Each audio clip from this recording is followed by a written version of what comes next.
জনোৱা হৈছে দেই আমি ইয়াতে নিশ্চিত দিয়া এটা অৰ্ডাৰত আমি আজি এভিকশ্যন এটা কৰিব আহিছোঁ ইয়াতে আপোনালোক যোনে ভিৰ ভাৰ কৰিছে সকলোকে অনুৰোধ জনাইছোঁ ইয়াতে ভিৰটো খালী কৰিব আৰু ঘৰৰ ভিতৰত যদি কিবা বস্তু আছে আপোনালোকক আধা ঘণ্টা সময় দিছোঁ বস্তু উলিয়াই লওক আপোনালোকে আমি এটা গভৰ্ণমেণ্টৰ অৰ্ডাৰত কাম এটা কৰিব আহিছোঁ কোনো ধৰণৰ যাতে আপোনালোকে বাধা নিদিয়ে আৰু কোনো যাতে কোনো ধৰণৰ ল এণ্ড অৰ্ডাৰ নকৰে মই চবকে অনুৰোধ জনালোঁ আৰু আমি এফালতে মানুহ নথকা জেগাত আমি বান্ধি আহিম বাকী আপোনালোকে য'ত ঘৰ আছে ঘৰৰ বস্তু খালী কৰিবলৈ আপোনালোকক অলপ সময় দিছোঁ কিন্তু এতিয়াই আপোনালোকে আৰম্ভ কৰক আপোনালোকে খালী কৰক সময় নহয় সময় দিব পৰা মোৰ নাই আপোনালোকক আগতেও দিয়া হৈছে আপোনালোকে এতিয়া বস্তু খালী কৰিবলৈ আপোনালোকক সময় দিছোঁ আপোনালোকে বস্তু খালী কৰিবলৈ এতিয়া সময় দিছোঁ আপোনালোকে কাম আৰম্ভ কৰক আমাৰ মানুহ আছে দৰকাৰ হ'লে সহায় কৰি দিব বস্তু উলিয়াওঁতে সময় দিছোঁ আপোনালোকে বস্তু উলিওৱা আৰম্ভ কৰক আৰু ইয়াতে ভিৰটো আপোনালোকে ক্লিয়াৰ কৰিব আপোনালোকে ল এণ্ড অৰ্ডাৰ চিটুৱেশ্যন ইয়াতে ক্ৰিয়েট নকৰিব যাৰ এই কামটোৰ লগত কোনো জড়িত নহয় আপোনালোকে জেগাখিনি ইয়াতে খালী কৰি দিয়ক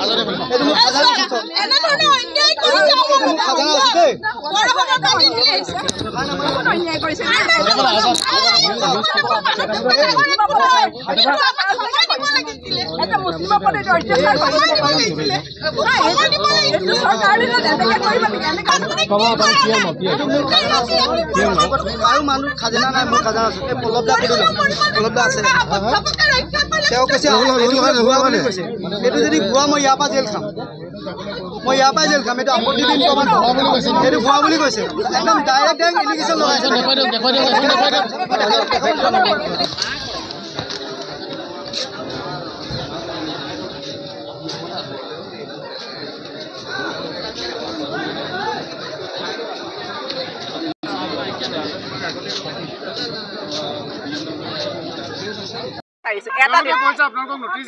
নহয় তেওঁলোকে নটিচ নাই পোৱা বুলি কৈছে নটিচ নাই পোৱা নহয় নটিচ পালে মানেতো খালিয়ে কৰি দিলে মই একো নহয় মই গাঁৱৰ ৰাইজৰ এইটো গাঁৱৰ মই আশাকৰ্মী হয় মই তেওঁৰ লগত মোৰ কোনো তেজৰ সম্পৰ্ক নাইকিয়া কিন্তু মোৰ গাঁৱৰ সম্পৰ্ক আছে ন গাঁৱৰ সম্পৰ্কত মই কৈছোঁ মোক এখন নটিচ নাই যদি মোক অন্তত এখন নটিচ দিয়ে 7 দিনৰ মই তেতিয়া নিজে এৰি দিম এনেকৈ ডাইৰেক্ট আহি পেলাই ভাঙি দিব তেনেকৈতো পাৰিব জানো বস্তু বাহানি বহুত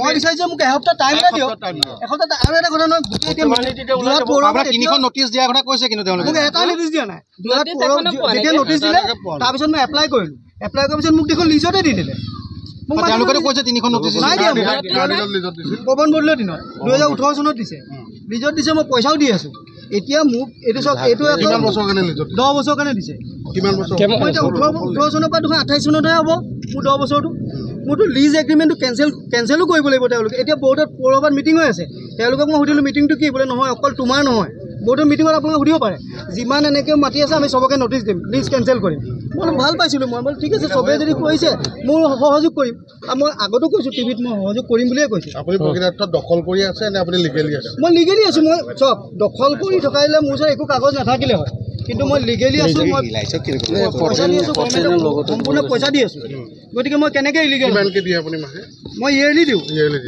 মই এতিয়া চাব লাগিব মই 2018 চনৰ লিজত লৈছিল কি ক'ব? লিজত লোৱাই নাই তেখেতে। কোনে কৈছে লিজত লৈছে বুলি? তেখেতে লিজত লোৱাই নাই।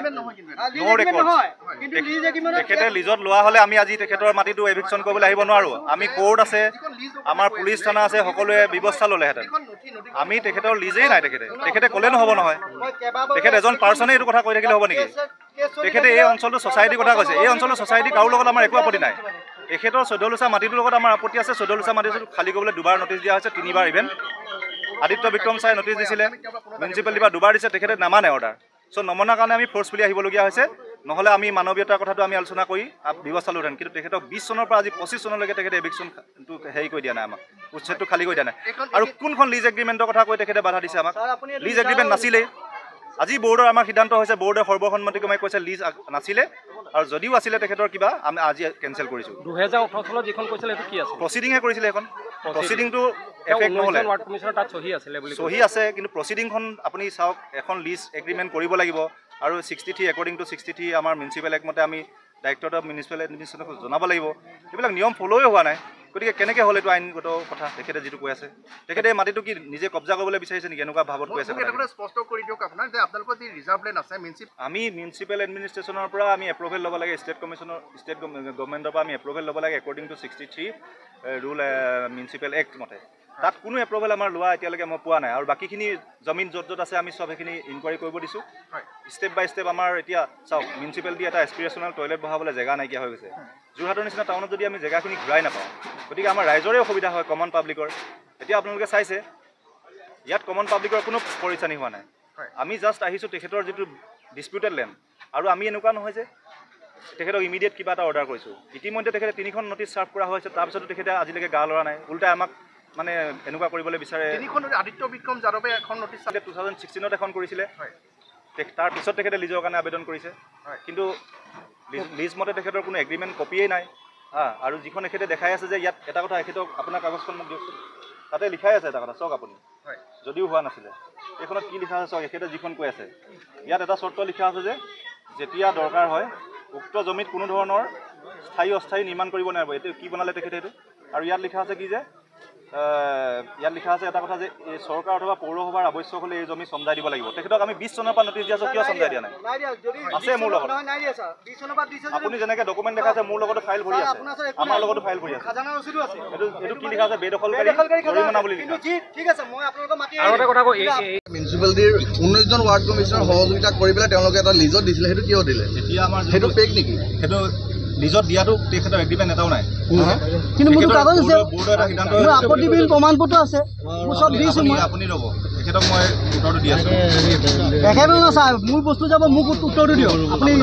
নহয় ছাৰ, ইলিগেলকৈ নহয় ছাৰ, ছাৰ লিগেলি কৰক, আপোনাকে দিছোঁ, মোক দিয়ক, লিগেলি কৰক। 2018 চনৰ যিটো বৰ্ড ডিচিশ্যন আছিলে, সেই ডিচিশ্যন মতে আপোনাক এগ্ৰিমেণ্ট কপি দিয়া নাই, আপুনিও এগ্ৰিমেণ্টত চাইন কৰা নাই। আৰু আজি যিটো বৰ্ডৰ সিদ্ধান্ত হৈছে, বৰ্ডৰ সৰ্বসন্মতিক্ৰমে মাটিটো আমাক ঘূৰাই লাগে, আমি ডেভেলপমেণ্টৰ কাম। কিমান মাটি আছে? আমাৰ ইয়াত 14 লোচা মাটি আছে, আৰু 2খন স্কুল আছে। স্কুল দুখন আমি ইমিডিয়েটলি এভিক্ট কৰিব নোৱাৰোঁ। গতিকে আমি পিছৰ পৰ্যায়ত সেইটো চিন্তা কৰিম, স্কুল কৰ্তৃপক্ষৰ লগত পাতিম। কিন্তু 14 লোচা যি মাটি আছে, সেইটো আমাক খালী কৰিবৰ কাৰণে আমাৰ নিৰ্দেশনা দিয়া হৈছে। আমি সেইমতে তেওঁ কৈছে তেওঁ কোনো সময় নটিচ দিয়া হৈছে।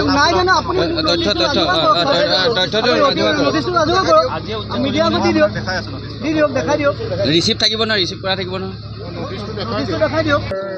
এপ্ৰিলত দিয়া আছিলে তেখেতক এখন, 16 চনত এখন দিয়া আছিলে, আৰু ফাইনেলি কিন্তু 20 চনৰ এপ্ৰিলৰ পিছত মোক আপত্তিবিহীন প্ৰমাণ পত্ৰ দিছে। ইয়াত সেইখন ফল্ছ হয়। কেনেকৈ ফল্ছ হয় ছাৰ? মই আপোনাক এতিয়া ক'ব নোৱাৰোঁ, এইটো অফিচত আমি ৰেকৰ্ড এইটো পাইছোঁ, ফল্ছ হয়।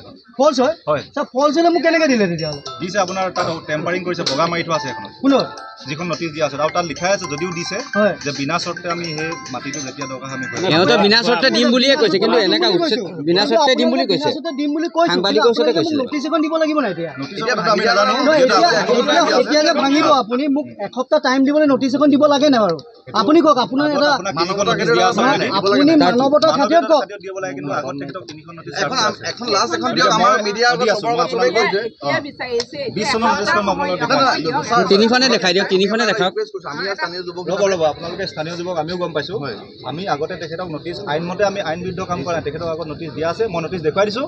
তাৰপিছত মই আপোনাক স্যাৰ নোটিছ দিয়াৰ পিছত মোৰ হোল্ডিং টেক্স কেনেকৈ লৈ আছে স্যাৰ ইয়াত হোল্ডিং টেক্সটো বেলেগ বস্তু কি বস্তু স্যাৰ আপুনি মিউনিচিপালিটি আইনখন যদি জানে হয় হোল্ডিং টেক্সটো হ'ল আপুনি ভাড়াঘৰত থকা মানুহ এজনেও হোল্ডিং টেক্স দিব পাৰে তাৰ মানে প্ৰপাৰ্টি ওনাৰ কিন্তু নুবুজায় আজিৰ ডেটত স্যাৰ আজিৰ ডেটত তাৰমানে চিংগল চলিয়াই মোৰ লগত লাগিলে কাৰণে আপোনালোকৰ হয়তো ব্যক্তিগত মানে হেৰি হয় শৃংখল চলিয়াৰ আপোনালোকে নামাতিব কিয় নামাৰিব শুনক শৃংখল চলিহাৰ বিষয়টো আমি ইয়াত অনাও নাই নহয় কেলে নাই তাৰ পিছতে হৈছে ন তাৰ পিছতে হৈছে আপুনি চবেই জানে ইয়াত সকলো মিডিয়াই জানে চিংগল চলিয়াৰ কাৰণে আপোনালোকে আহিলে আপুনিহে মিডিয়াৰ লগত আপুনি চিংগল চলিয়াৰ হৈছে। তাৰপিছতে হৈছে স্যাৰ 125 ঘৰৰ ভিতৰত 14 নিচা মাটিটো কেনেকৈ গুৰুত্বপূৰ্ণ আপুনি যদি মোৰ লগত কথা পাতিব বিচাৰিছে কথা পাতক শৃংখল চলিহাৰ নাম ইয়াত নুলিয়াব কেলে নুলিয়াম আমি 125 পৰা এই বিষয়টো স্যাৰ চাই মই 125 ঘৰৰ ভিতৰত 14 নিচা মাটি বুলি কোৱা ব্যক্তিজন আজি আহিছে স্যাৰ মই কৈছো যে আপোনালোকক মই নিজে দি দিম মাটি মই এতিয়াও কৈছো নিজে দিম কিন্তু মোক নটিছ এখন দিয়ক টাইম দিয়ক সেইটো আমি মই নাজানো আগতো কৈছো এতিয়াও কৈছো শুনক মই হলো মিউনিচিপালিটি এজন অফিচাৰ হিচাপে আমি আপোনালোকে আজি এতিয়া আপুনি স্যাৰ মিউনিচিপালিটি আছিলে স্যাৰ মিউনিচিপালিটি জিলা আছিলে প্ৰশাসনৰ পৰা স্যাৰ আপুনি মিউনিচিপালিটি আছিলে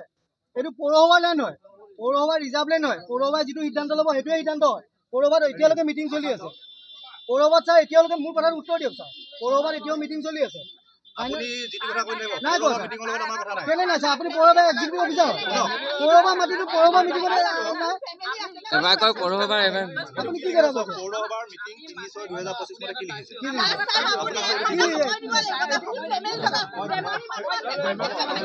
মই এখন হ'লে আকৌ স্যাৰ হেৰি চাব আপুনি যদি বেমাৰী কিবা হয় নটিছখন আনি লওঁ মই আপুনি ভিতৰত এতিয়া আমাৰ নিবনুৱা যুৱকসকল এনেকুৱাকে বহি আছে ফল মূলৰ দোকান এখন দিবলৈও জেগা নাই এইখিনি যদি কোনোবা পাৰ্চনে লৈ থাকে আমি তেতিয়াহ'লে ৰাইজক কি জবাব দিম যে আমাক এখন মাৰ্কেট লাগে এটা বাছ ষ্টেণ্ড লাগে আজি যোৰহাটৰ নিচিনা জেগাত আপুনি দেখিছে কেনেকুৱা ট্ৰেফিক জাম হয় আপুনি এই ৰাস্তাটো অহা যোৱা কৰিব নাই গোটেই ডেম অবৈধভাৱে বনাই থৈছে টুকলা এখন লৈ আছে তেতিয়াহ'লে আমি কি অবৈধ কাম কৰিলোঁ আপোনালোকে কওক ৰাইজৰ যদি সহযোগিতা নাপাওঁ আমি এনেকুৱা মানুহ আমি উঠাবই নোৱাৰিম আজিলৈকে তেখেতৰ প্ৰতি আমাৰ পাৰ্চনেল একো নাই বাট তেখেতে যিবোৰ কাগজ পাতি দিছে আপোনালোকে নিজে চাওক সাংবাদিকসকলে নিজে চাওক ৰাইজৰ মাজত উলিয়াই দিয়ক তেখেতৰ কাগজখনত কি ভেলিডিটি আছে আপুনি চাওক